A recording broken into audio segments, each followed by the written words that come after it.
AskGunQuestions.com.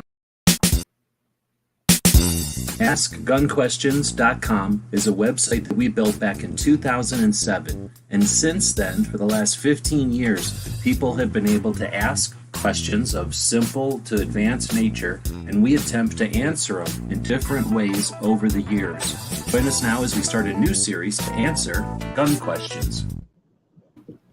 And welcome everybody to our Ask Gun Questions show. We got Tony Simon jumping in on the road in Virginia. Thanks for joining. Thanks a lot. And Clover joining us, I think, just sitting at home in Texas. Thanks for jumping in. Good to be here. All right. So, and I'm in Arizona. So we go live every Saturday and we answer questions. You can ask those questions here live or anytime at askgunquestions.com. So we'll take a look at those. No questions in the chat this morning. We started a little bit late, thanks to my co-host, the puppy. But thanks everybody for your patience. We're going live here. We've got people that are joining us live. Woods is out there. Good afternoon, Plain Nut and company. Happy to do so. And Roy is out there as well. So if you're out there and you want to say, hey, let us know if you got questions. Drop them in there. Clover was gone last week doing some kind of I couldn't tell if it was a swap meet or a gun show. So want to tell us about how that went? Was it any fun? Yeah, it's shilling rifles or shilling rifle barrels up the road, a couple of hours here or so. And I had never been. They do a swap meet every year around the same time. And I don't know how long it's been going on. I don't remember now, but a decade or more. It's been going on for a long time. And I've never been. But yeah, it's really neat. I mean, they open up their, I didn't stay a super long time. It was the first time we'd ever been.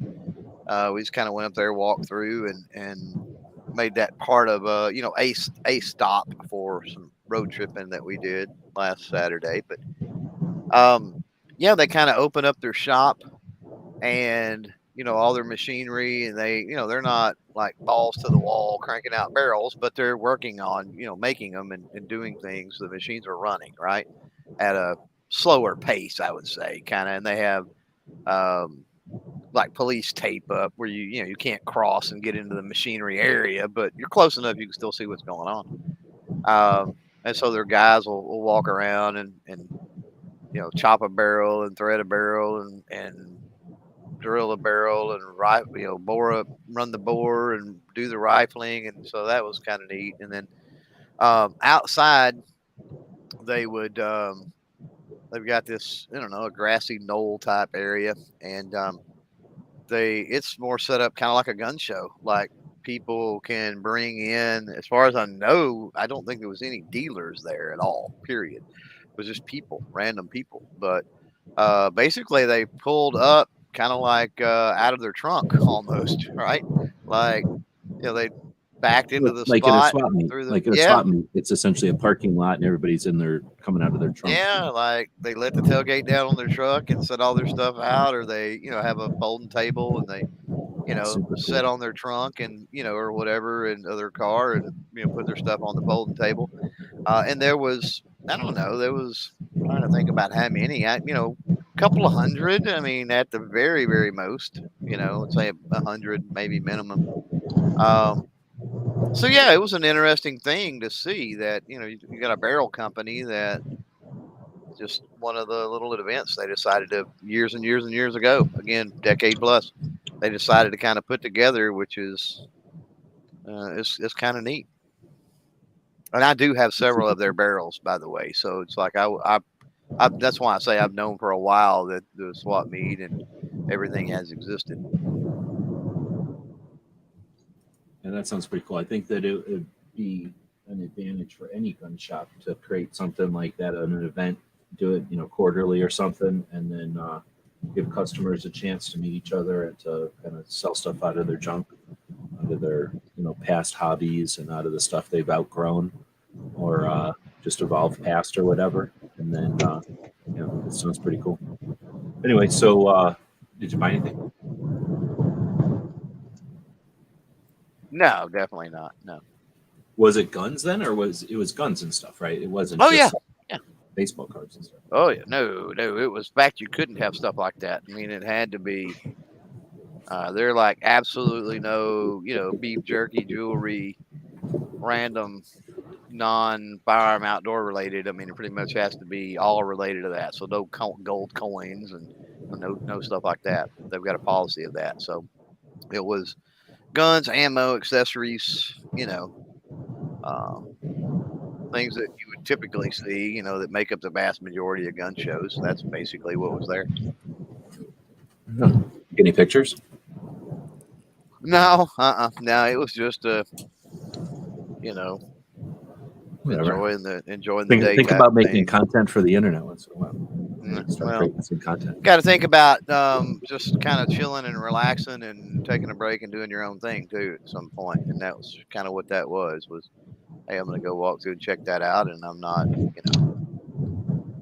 I just want to chill, like I can talk about it and everything, but I mean, what are the odds, somebody from way off somewhere else is like, ooh, I got to go to that. Like, it's, other than the fact that it exists, I got to think that most of the people that go to that are, maybe they're from the DFW area because it's not that far from there. I mean, I'd say less than an hour south, Well, but the whole point is to archive it because there's tons of people. I've petitioned for gun shows my whole life, and there's tons. Most everybody hates gun shows or has no opinion or hates them. It's like a sub thing to hate inside of guns, and nobody disagrees with you usually. Yeah. So when you have a conversation with people about gun shows and they go, "There's no relevance," they're completely useless.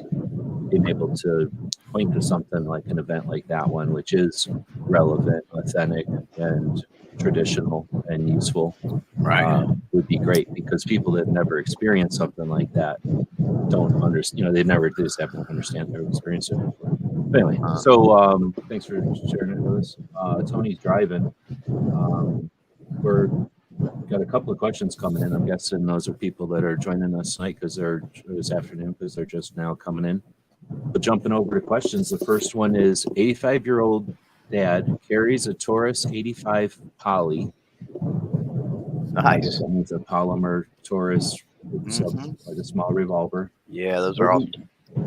Would he be better off with one of the Easy Rack Mini Wonder 9s? Basically, what's a good elderly CCW? Carries outside the waistband 3 o'clock. So essentially a standard outside the waistband carry. I don't think it would necessarily be better. He would be better off. I don't have a 9mm in any of my carry rotation. I'm trying to think. Do I? Nope, I don't.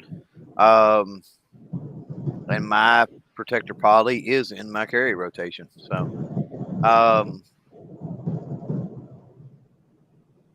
yeah, I mean, I'm a person and I'm getting old, which is different than I've never touched a gun before. I'm old and my kid tells me I got to have a gun. There's a lot of variation in old people guns. Right. So pulling the trigger on a double action revolver, all right, I get that. That can be an effort. That can be beyond the realm of the dexterity or whatever you call finger strength anymore when you get old enough.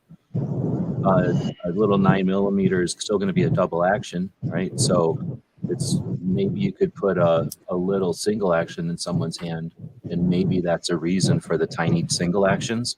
But then they have to have the dexterity and strength of their thumb to pull the safety off. And at that point, there should be no NFA. There should be guns that are designed for people that are using their abilities with their hand strengths or when you're injured. But without complaining, I don't think there's a win. I think that it's possible to rack a 9mm-ish type of thing, a 380. They were having conversations about this last night, I think. So, give somebody a 380, that's single action, like a Minx, whatever the 380 version of the Blow Beretta is. And so you can rack it for them or not have to rack it at all, or they wouldn't have to rack it at all.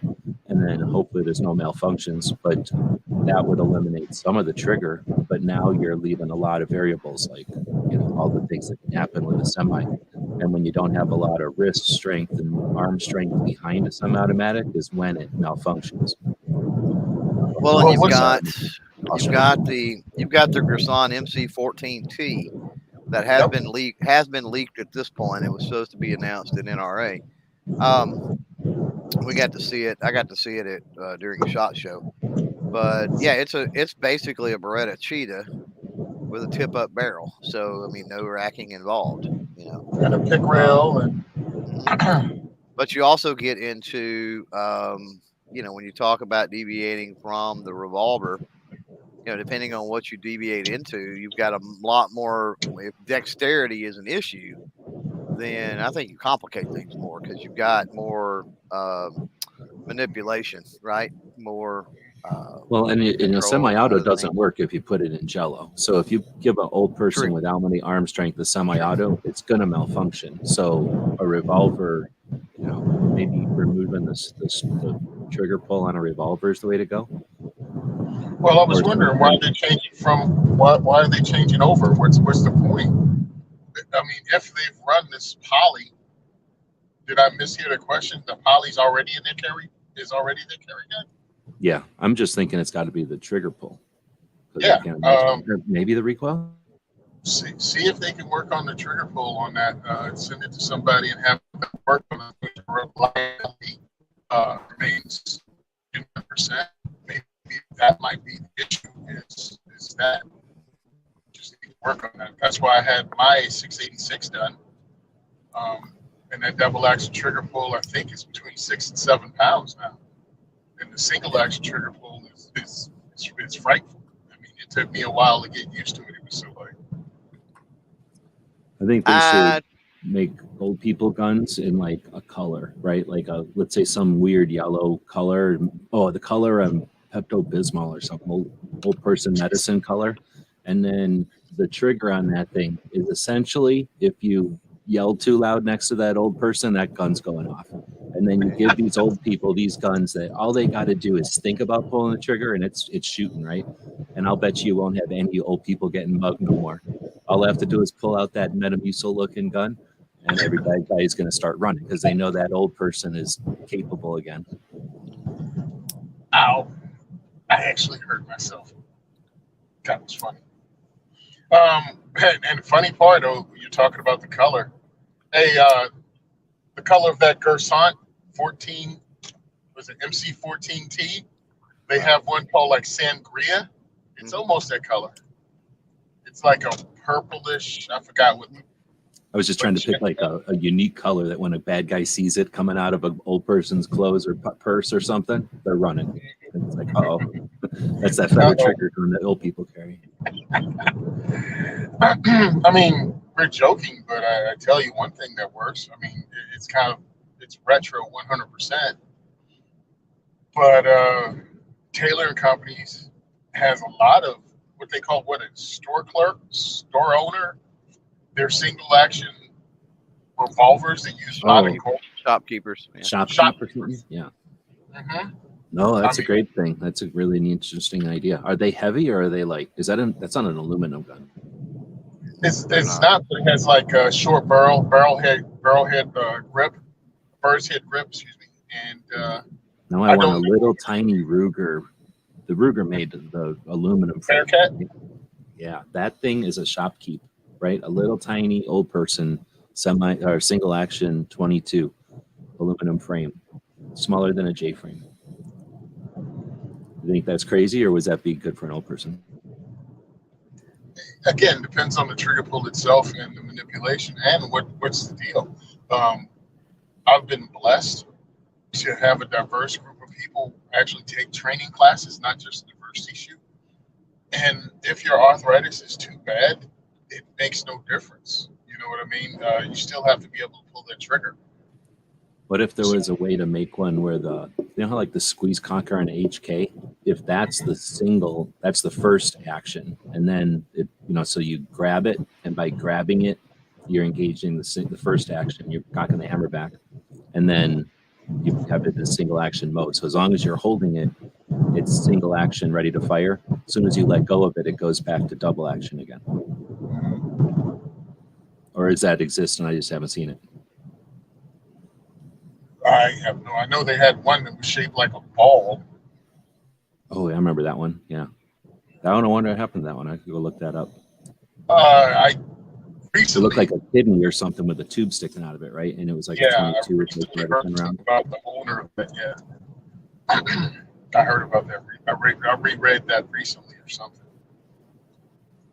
I was But also thinking if there's some way to just do it as maybe as you extend your arm. So all you have to do is hold on to the thing, and then as you extend your arm, that action shoots it for you. For old people. yeah, but you got a lot on a sleeve gun from the old Wild West TV show ain't gonna really be cool. You know, the Derringer on up the sleeve. But yeah, small. One, if you already have a revolver, get used to a revolver. See if you can get a trigger drop if that's the issue. The simpler the better, because yeah, when you have strength issues, rocking a semi-auto is only going to can lead to limp wristing and causing malfunctions. And now there's just a whole other thing. And depending on the mentality of the person, I know a lot of older people want features on their semi-autos. They want a safety, they want a grip safety, they want a thumb safety. Well, that's a whole new set of manipulations you have to learn, especially if you're used to running a snub-nosed revolver. So if they're willing to put in time, they can have anything they want or try anything they want. Take them to a range, take them to a rental range, and be prepared to spend a little bit of money. One of the ranges, actually, in Virginia that I went to, they would, if you rent a gun, they would deduct the price of that gun off if you purchased that type of gun. Like, you rented a Beretta just to see if you wanted to purchase one. And you go, yeah, I really like it. I want to buy this. When they knock the price of the rental off the price of the gun. Oh yeah, I've actually seen that at a couple of shops. So yeah.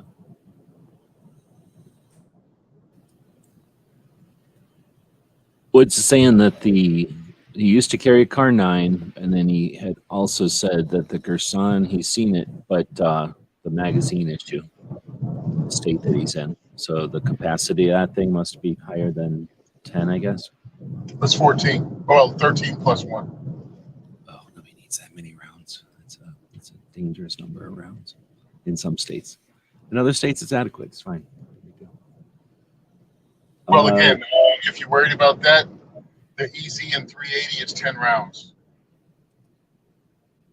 I think the only one less than 10 rounds is New York. I think they pulled 7 out of their budget for some reason. What if you were to put a rubber bumper on the front of the slide so that you could just poke it? You could grab the gun in a firing grip and smash it into the wall or poke it into something, and that would rack it. Would that freak everybody out, or would that allow people without dexterity or finger strength to rack their firearms? Call it a pogo stick? Because I know that when the zip... Huh? Clover, didn't they have a holster like that or something that you could actually rack it while it was in the holster? Oh, I remember that one. Yeah, that was in 2009 NRA, North Carolina. I think we did video of that. It might have been SHOT Show also. I remember that guy. I've seen some competition rigs that were kind of like that. And then, of course, you have the ring on the back of the slide that can be put on the back. The wing is probably better, yeah, because then that's less getting in the way of the muzzle and everything. So they're items around. They're just not really mainstream because it is a niche item. Yeah. Well, as the baby boom, the largest generation that we've experienced, ages, we'll see more and more attention given to this stuff. I think. I hope so. So the next question is similar, same person, I think, Woods, and it is. Is the 380 ACP ballistics similar to the 38 special? Because he carries both of them. I don't know. Do you know? Off the top of your head? Nope. Like 380 is not even close.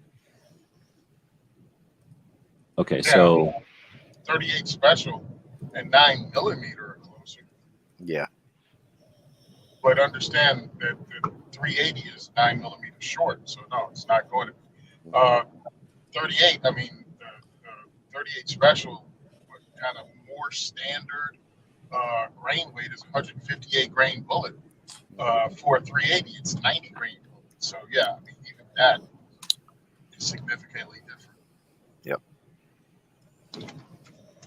Capable, yes. Comparable, no. Yeah. I mean, even a 9mm, if you were just talking grain weight, that's all we're talking about right now. Standard training ammo most people use, and even a significant portion of self-defense ammo is 115 grain.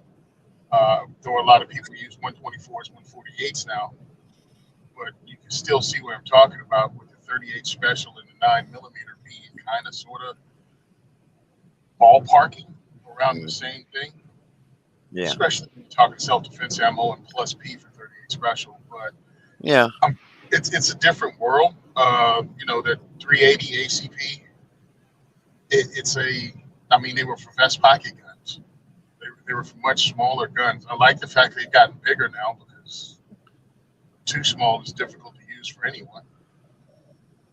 Well, you've got some inherent issues with 38 special that you're going to have in any revolver, when you start talking about cylinder gap and the forcing cone. So, I mean, it's not utilizing the power of the charge, right? So it has a lot on paper, but that doesn't necessarily mean it equates to downrange energy and everything. Yeah, that's what when Tony said earlier, like the 9 is way closer to the 38 special than a 380. I would agree, but then I would also say you want to keep in mind that in some instances the 9 could be better because of the just depending on what it's being fired out of and that sort of thing, because of the negligible, yes, but still loss that you get from the cylinder gap and the forcing cone. So keep that in mind.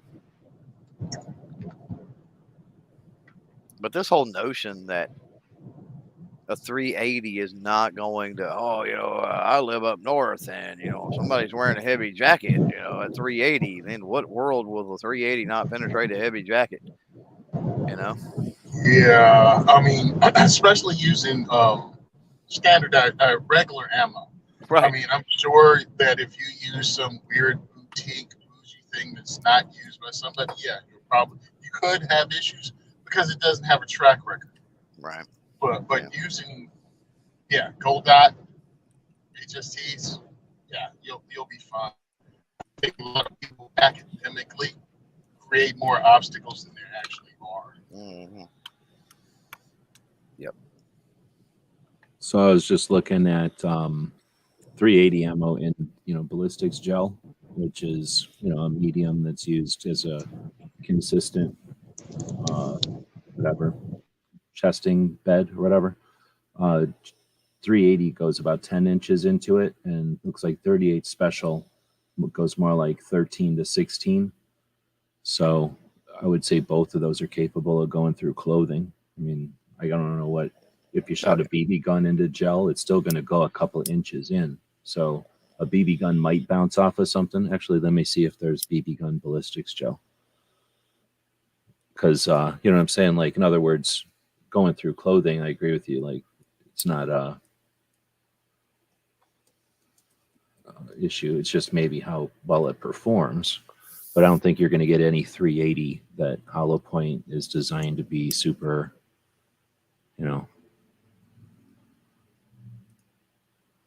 Okay, a 177 pellet going into ballistics gel is 4 inches. It's hard to say. Nobody's really doing much BB gun stuff. But yeah, BBs themselves go about 3 inches.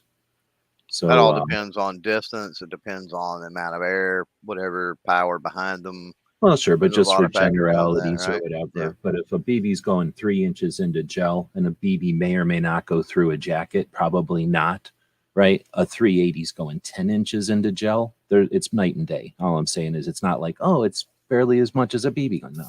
Right. Yeah. So, expensive gel is now, and it's reusable and everything. Really interested in that kind of stuff. People could dig into it if they really wanted. All right, so Are they similar? No. The 380 is, what would you say, about 2/3 as much as a 38? If you just had to pick all the different characteristics, put them on a scale. There's a 9mm between them at least. So they decided somewhere in the world that we need something between these two, or something more than 380 at least. And 9mm was adequate. So 380 wasn't so inadequate that it was left behind. It was just on the realm of what people are looking for. And 38 special, I'd say, is right in the middle of what people are looking for, power-wise, I think. You can get way more power out of a handgun, and then it becomes uncontrollable and useless, right? So I think that's something that people don't pay attention to on one side very often. That's why the 45s aren't as popular as they could be, or if we even 40s. It's more gun to hold on to when you're shooting.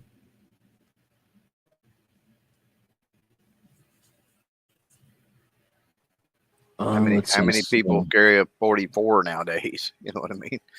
Right. I know old guys that did, wait until they're super old. They might still be carrying them for all I know, Right. because for whatever reason, they were so comfortable with it. It's kind of like, it's my Harley and I'm used to riding it, but it doesn't mean that that's what somebody's going to jump on brand new. Mm-hmm. Right. And that's not what somebody's going to drive to work every day. Even if they could drive it, they don't want to drive it. Yeah. Yep. Right. I'm kind of jumping through. Sorry if I'm kind of reading and talking here. I think roll call was saying what would be better, the 380 or the 9x18. 9x18 is that Makarov, so definitely 380. Makarov is only going to find it in some inexpensive guns, which are fine, but lowest bidder communist, they're neat, but they're not number one thing you'd want to go grab and get something in 380. Right. You go get something from Italy, from Beretta, or something from Bulgaria. I think that'll gather. Ballistically, they're very, very similar with a slight edge to the Makarov. But the problem with that round, well, they're made to shoot through machine guns, so they're probably a little hotter. Yeah, the problem though, if you're looking strictly ballistically and power factor, I mean the Makarov has a little bit of an edge, but then when you look at realistically, right, like the availability or the variety of ammunition that is available for various purposes and whatever, self-defense, target practice, whatever it might be, it's almost non-existent with Makarov, period. Just almost non-existent. I mean, you get a ball and that's it. Like FMJ is pretty much it. One flavor, one grain weight, it doesn't vary hardly at all. A lot of it is milsurp. A lot of it can be corrosive. A lot of it, that sort of thing. I mean, there's steel not a case. lot of, you're not reloading it. It's necked. Yeah. There's a lot of major mainstream manufacturers. You know what I mean? That are making that new anymore. So you've got that to contend with, and then as you point out, G, you've also got the variety of firearms too. Like unless you go, and those things have crept up in price big time. Like once upon a time, you pick East German, Polish, Hungarian, whatever it might be, Makarovs, under $100 all day, every day, very, very easily. Yep. And now, I mean, 300-400 plus, they're pricey. So, they'd be like, hey, if you please buy one of these Makarovs, we'll throw in a holster and some extra mags and some ammo. Like, just take them, please. Right. Yep. Right. That was the way it used to be. But Yeah. I think a lot of us are caught up in the mental. What about Tokarov? That's a powerful round. Yeah, no. What are you going to launch it from? A CZ52? Oh, that's a flamethrower though out of a CZ52. Yeah, they're neat. But they're not. It's like shooting a Mosin. They're neat. Yeah. In some places, they got their place. If you got to put something in the hunting cabin, then heck yeah. If you got a Makarov, perfect place for that. When I qualified for what was the CHL back in the day here, the guy on the line to the right of me was doing his qualifications with a CZ52 and a shoulder holster. So, okay. So there are people that choose that, and there's to each their own. Each their own. Knock yourself out. But there's a difference in it was a $200 or a sub $100 gun then. Oh, at that time it was sub 100. Yeah, for the CZ52. Yeah. So nothing else, center fire dependable. In the United States at all outside of surplus. So, I'm like that. I'm like, now with a $300 to $400 price tag, and you're in a freaking sweet spot of budget firearms at that point, like $400 and down for handguns. I mean, you have some of the Canics, you have some of the Tauruses, G3, G4, and that's all I can think of. Oh, you probably something also.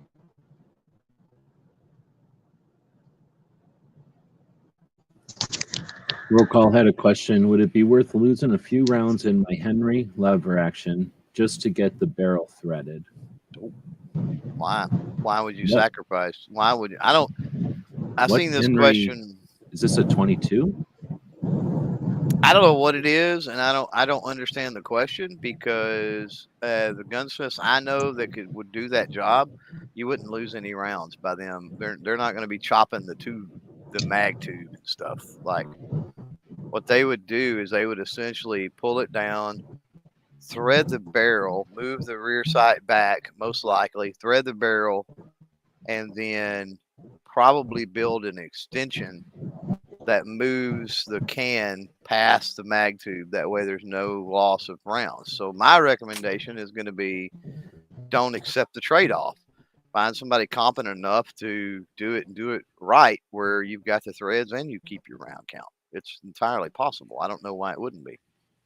You might have to take off all that stuff to do what Clover just said, but then, yeah, put a You're going to have to take all that off extension, and a chuck it up shroud. in a lathe. Yeah, that's what I'm saying. But then Yeah. put it all back together and then extend the threads, the new threads out. You can keep the same crown, I bet. I mean, I'm not a gunsmith, but I would try to keep the same crown. Yep. Just Absolutely thread the could. outside and then put that, I don't know what to call that, like steel sleeve essentially. And then But Yeah, anyway, I think that's so maybe I, talk you to a know, gunsmithing school, and that could be a good challenge for some students. yeah, what I've seen done, and had a couple. I've had some barrels that have been chopped previously and been extended. There are gunsmiths out there that are amazing at what they do. I've got a Ruger. It's one of the old school 2245s, and the guy, somebody had chopped the barrel down. It had like a 5.5-inch barrel, I think, originally. And the guy, I had a buddy of mine actually give it to me, and he was always tinkering with stuff and whatever. Anyway, he had chopped and threaded the barrel at like 3 inches or something, and I'm like, oh, this sucks. And so gunsmith buddy of mine, he's like, yeah, I think I've got a takeoff 22 barrel of some sort here. He's like, I'll just thread this and I'll fit it to where the rifling and everything lines up, and then I'll thread it on there and pin it. You know what I mean? So there's all kinds of, if you're talking about a good competent gunsmith that is a good machinist, like there's a difference between a gunsmith that just swaps parts out, right? And a gunsmith that legit can like build parts from scratch. I mean, they're a machinist, right? Big difference between the two. The former I don't necessarily call a gunsmith with a parts changer. So yeah, somebody that knows what they're doing. Very easily. I mean, all it takes is they're going to have to strip that down to thread it anyway. Put the barrel in the lathe, thread that sucker back. And then use an old takeoff barrel, an old, something they've got laying around the shop, parts and pieces. Most gunsmiths I know, and especially machinists, they keep any type of metal, right? Parts and pieces and leftovers, they keep that, and they keep those for a reason, because if you need to make, 1.5 inches, 2 inches worth of extension somehow, I mean, for them, that's super easy to do. Throw it on the lathe or the mill or whatever they've got to do and go with it. So, yeah, that's my suggestion, is get the best of both worlds. I don't see why it's not possible. Is it ethical to put a suppressor on a lever gun? Oh, sure. Lever guns can be cool, suppressed. My first thing with a lever gun suppressed was at NRA Museum in Virginia. They've got, I think it's Roosevelt's lever gun with a suppressor on it. And it's non-concentric, so it's like it's a cylinder, but the bullet goes through the top of it. You know, if it was a clock, it would like the bullet would go through the 12 o'clock, not through the center of the dial. So it's just super cool. And I saw that whenever I first seen it, and I was like, wait a minute, you could put a suppressor on a lever action, like ding, level achieved or like unlocked. I was like, oh crap, I never thought of that before. So I grew up my whole life not even thinking about putting a lever suppressor on a lever. So we didn't think about putting suppressors on nothing. People don't even know how good they got it nowadays. At least I never thought about putting a suppressor on nothing. I don't know what it's like in Texas or in where Tony was growing up, but there was cans in movies occasionally, like James Bond would put a can on, but it was a dream to live in a world where you could just go to a store and buy a selection of cans from manufacturers that are competing with each other to make cooler and more better cans. Meanwhile, put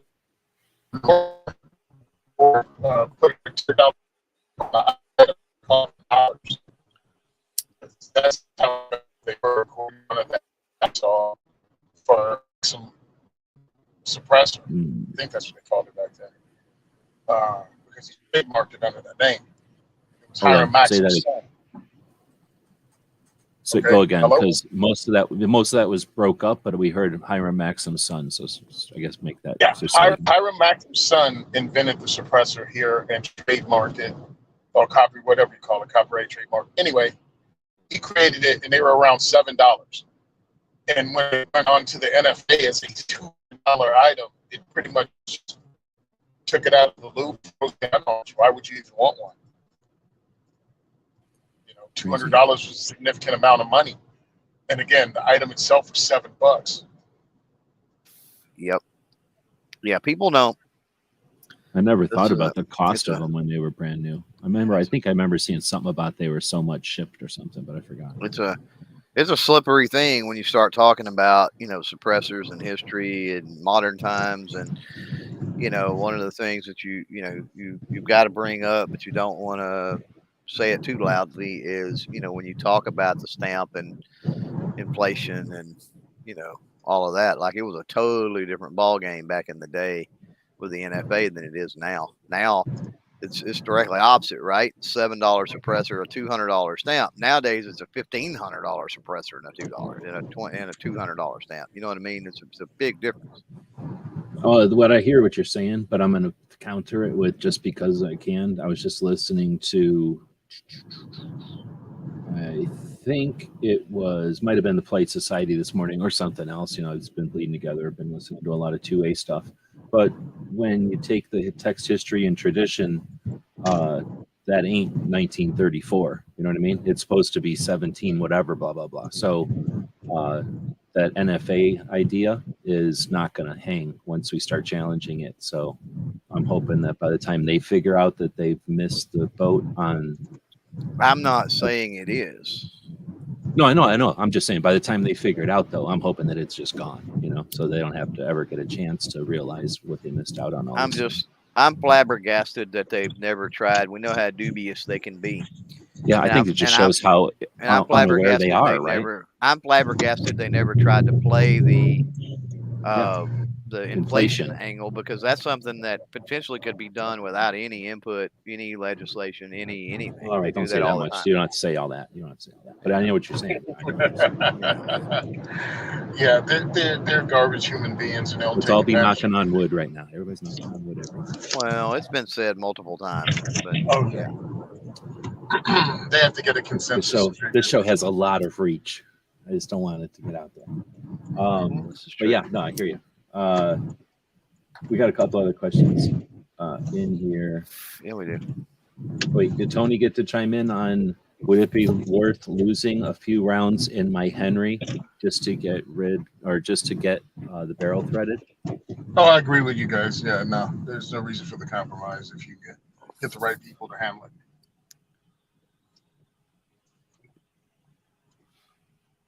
Very possible to even find a takeoff barrel or something somewhere and just put another barrel on it altogether.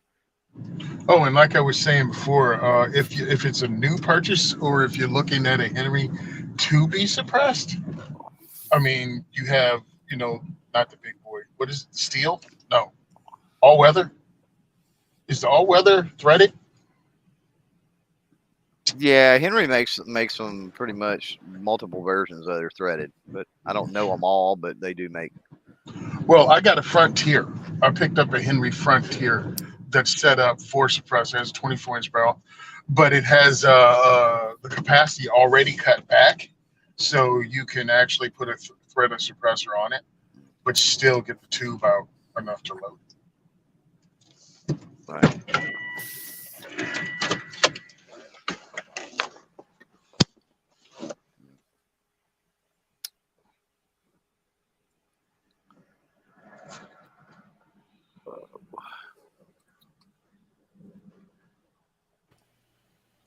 All right, so the next question comes in from Vu. So that's a new name out there. Thanks for jumping in and asking a question. It says, hey guys, just hopping in to say what's up. Wanted to know your feelings on ammo scalpers and see if y'all have any issues with them in your neck of the woods. So it's a great question. Actually, I don't know if anyone's ever asked that one before. So how do you guys want to answer that one? I've seen it.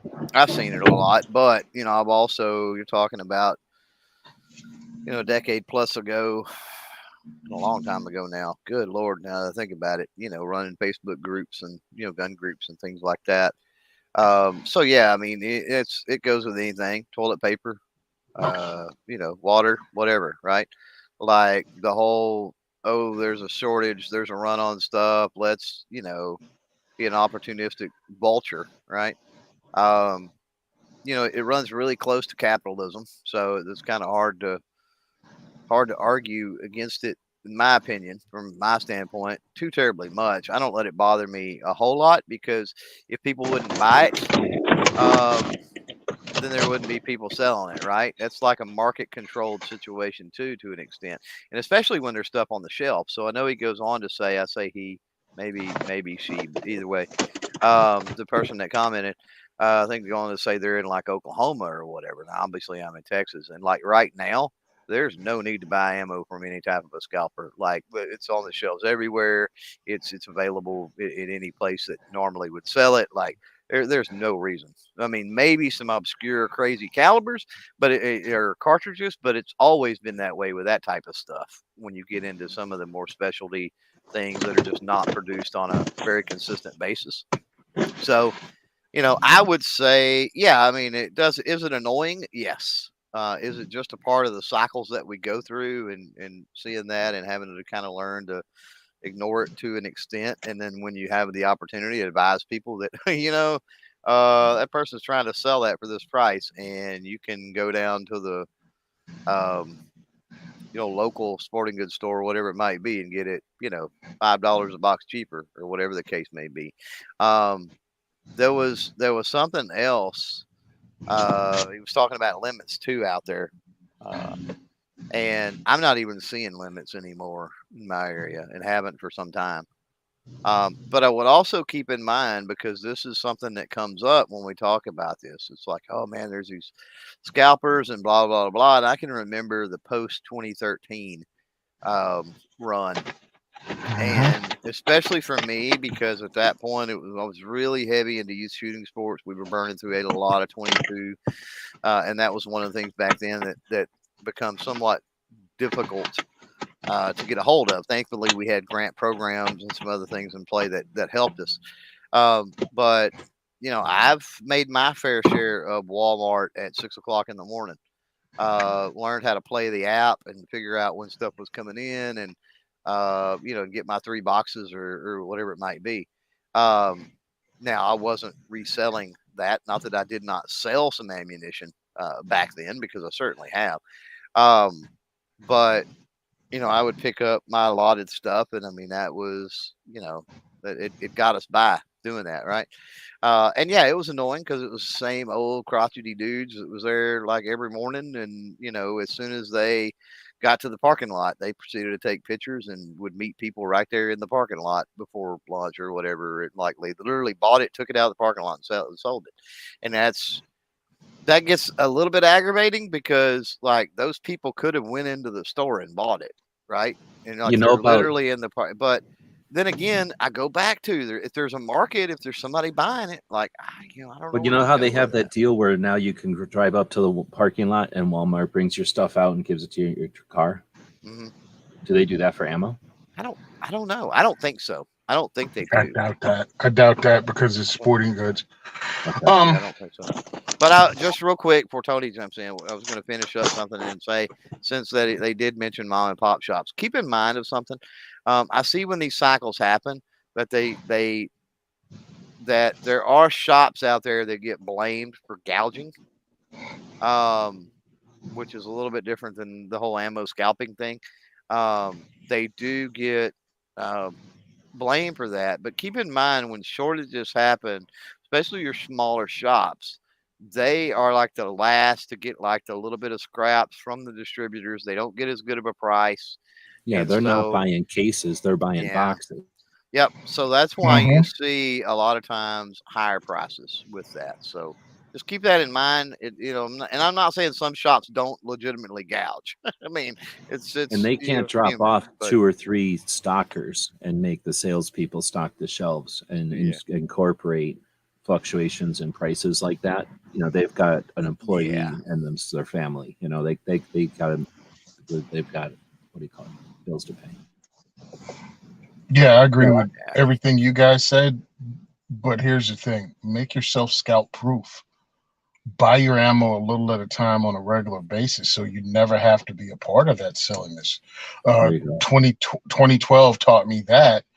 And I learned it by accident because what I would do, and it doesn't mean I'm smarter than anybody else, it just meant that I live close enough, I work close enough to a Walmart and the guys were cool there. And this is before anything stupid happened. I was just shooting my 22 a lot. And I would go and pick up a 325 round box. Well, they were $20 back then. So I'd buy 2. I'd buy 1 off a pay week and I'd buy 2 on pay week. And I ended up, just by consistency, stocking up on 22 long rifle. And I did the same thing with 40 and I did the same thing with 9. I just, circulated through. So when times hit and it goes nuts, you already set. Stop just buying every time you go to the range, stopping by the store and picking up a box. 'Cause that's what I think some people do. It's like, yeah, we're going to go have a range day. I want to go pick up 2 boxes of ammo. No, pick up a couple boxes a week. I mean, I was doing it when 9 was $9.99 for a box of 50. Right. And I was able to stock up to the point that I had thousands of rounds, and not because I dropped money on a case. It was just because I'd buy 1 round, 2 boxes of 9 a month, and it just adds up. Don't allow yourself to be exploited like this because it kind of sucks when it goes nuts and 9mm 50 cents a round for FMJs.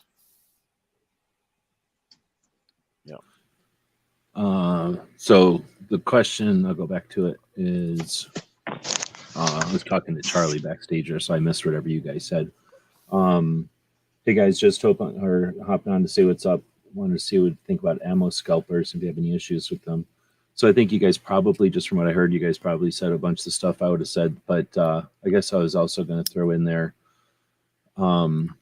pretty much what Tony was saying though, but just the only way you can have to deal with that is if you need ammo. So don't need ammo. Like right now you've got online places to buy it and people are competing with each other. And hopefully you're going to gun shows. So there are the ammunition places, but there's just good deals. You go to some place and somebody's got like a partial box. There's some department bought too much, so the shop that sold it to them couldn't sell it all, so they've got pallets of it. That's how I bought it. I get a lot of my ammo from somebody buying too much, thinking they're going to sell it to the Border Patrol, and the Border Patrol is done buying it that month. So they got an extra pallet of it. Something went wrong, and they're just selling it for ridiculous prices. Find something like that. There might be a prison nearby that does training. 2 months after training, all the ammo they didn't use. Maybe all the officers go to get 10 boxes. They all shoot 4 and take the 6 to the gun show, or one of them takes 60 to the gun show. You don't know. So go hang out at gun shows and find out. And then, like Tony said, stock up on it. we're going to see shortages, deliberate and unintentional. I don't know if Clover mentioned this when he was saying it, but we've had shortages when factories said, well, everything's good to go, so I'm just gonna, this is a good time to upgrade. I'm gonna shut down my production for the Western Hemisphere and no big deal. And then I remember 22 did that, whatever year this was. It might have been, I think it was like 9 or 6 or back in the day, like some 22 factory decided, we'll just shut down Western Hemisphere production or something like that. Like everything on this half of the globe that was supplied by this ammunition, this 22 ammo was like, no, we're gonna upgrade. And then something burned down in the process. So then they're like, well, I guess we're definitely going to upgrade because we have to start from scratch now. And then at the same time, Europe said, okay, 22 is legal. What the heck? And then boom, you couldn't buy 22 anywhere. It was like $1 million a box. Everybody wanted 22 all of a sudden. And that's when the internet was just around and long enough for everybody to go, hey, some people are buying too much 22. Because if they see an old guy go in there and buy boxes and boxes of 22, they go, oh, he's hoarding, right? They don't think like, oh, that guy takes that 22 to the youth shooting club or whatever, and just, dozens of kids are shooting that this weekend. I can't tell you the number of donations we got during that time that people would call me up and go, hey, I've got some 22 if y'all need it, Yeah. Like, yeah, absolutely. And it'd be multiple boxes. Oh, I got like grandchildren, and and 22 is cheap, or 22 is getting hard to get. Like, well, I'm gonna keep taking my grandchildren shooting, so I'm gonna go buy some 22. It's not necessarily hoarding, and unfortunately, even though I hate to admit it, sometimes even with 9mm, that's being hoarded so that people can recreationally shoot it. It is legal to recreationally shoot 9mm. And some people actually enjoy it. I've heard. I don't believe it. So I think the scalpers are frustrating, and the people that bring it up, oh man, I mean, there are douchebags who just do what they're saying, like go to the store and buy it for $7 a box and then sell it for 17, I guess. To some extent, that is capitalism. They're just helping the douchebags who are willing to pay $17 a box to not have to wait in line early in the morning. So that's like getting mad at people that buy iPhones cheap, or get iPhones, period, or the Super Sony PlayStation or whatever the thing is that's trendy, and then turn around and sell it. I mean, what are you going to get mad at the way people exist? Like, that's just get in line and buy it, or go do it. But you can't stop that. That's not even black market, is it? That's just essentially, I'm going to go wait in line for you for $10. All right, okay, yeah, go wait in line for me in the morning, and we can get 3 people to do that, and you technically make $30 to wait in line. I mean, that's all they did. They didn't hurt nobody. Nothing got, there's nothing nefarious. They essentially just stood in line for somebody. So either go stand in line or pay for them to stand in line for you and shut up about it. So I mean, I'm not saying to not shut up about it, but in general, the comments that we've had in the past about people who are like, I'm entitled to have an ammunition at the price I want on the shelf when I want it, and I shouldn't have to wait in line, and I should be able to just walk in. Like, I don't know what world you live in. Appreciate what we've got. We've come from a place where we didn't even have the variety or the ability. We had nothing to shoot it in, and now we have all these things to shoot it in and places to shoot it. We've got people to talk about it all with. This is golden age, if not on the road to an even better golden age. But anyway. Well, you've also got the issue. I mean, these companies, the ammunition manufacturers, like they do some forecasting with certain things, with kind of being able to tell the future, right? But they can't really, they don't know unforeseen circumstances, things out their control, things they can't plan for, things you can't see coming. And that could be some type of legislative effort. That could be some type of a run on the market for whatever tragedy thing that's happened in the world, or maybe a legislative effort. Fire, right, is one of those. Damage, maybe it's not even a fire, maybe it's some type of natural disaster, which fire is, of course, one of them. And then also keep in mind that where these unforeseen things happen in the cycle of ammo production makes a difference too. Because what happens when, some unforeseen set of circumstances comes together, and like there's a run on, let's just use 9mm because it's super popular around, even though it probably shouldn't be. And let's say something happens, and the ammunition manufacturers, they don't make all calibers 24/7, 365 all the freaking time. They tool up and tool down. Once they get to a certain output of something, and they have that, then they're like, okay, let's switch the tool over for a week or two or a month or whatever. We're going to run this cartridge or this caliber, right? And they're constantly moving the machines around and retooling to do all that. So what happens when some of these, unforeseen circumstances happen in the middle of that, right?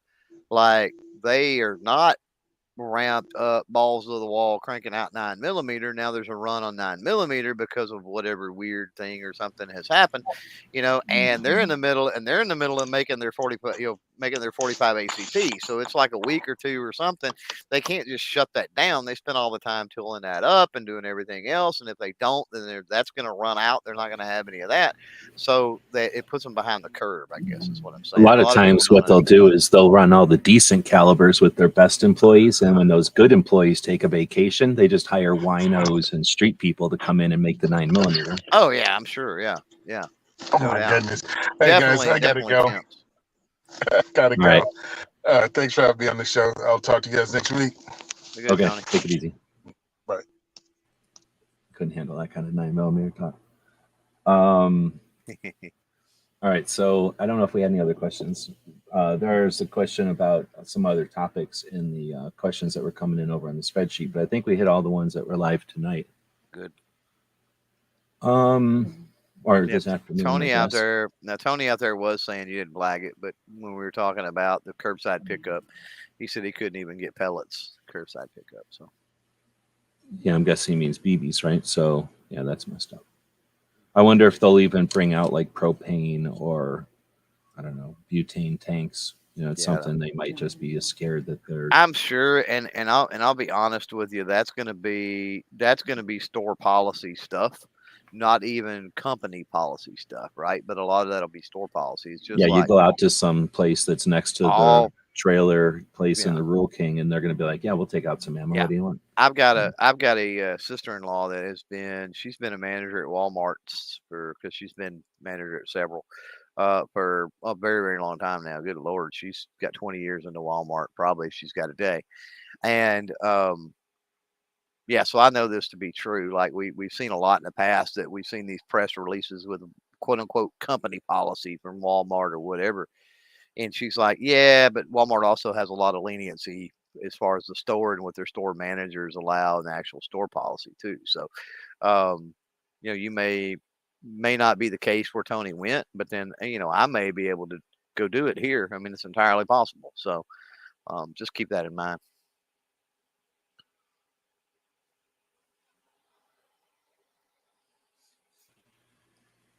All right. So,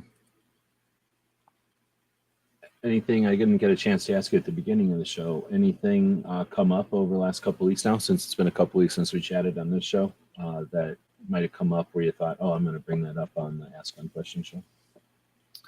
No, I mean there probably has been, but there probably has been, but I can't think of anything. Yeah, no worries. So throw that out just as a sort of a palate cleanser. Kind of let us get back to the show itself. Let's see. So we go live on Saturdays. I have a background on here from yesterday. I don't even think I have one really for this show. So I'll just go back to my normal patch selection back there. Let's see. This is Saturday though. After this show, you'll find G23 is taking the day off for doing something in real life, and then later on, Brooke Cheney will do the Suicide Prevention Saturday. Took me a second to reset there. And then after that, or maybe a bit after that, will be Hillbilly Up. That's his Saturday show. This evening, overnight, the overnight show from DM Foss. I don't know if that one is posted yet or not.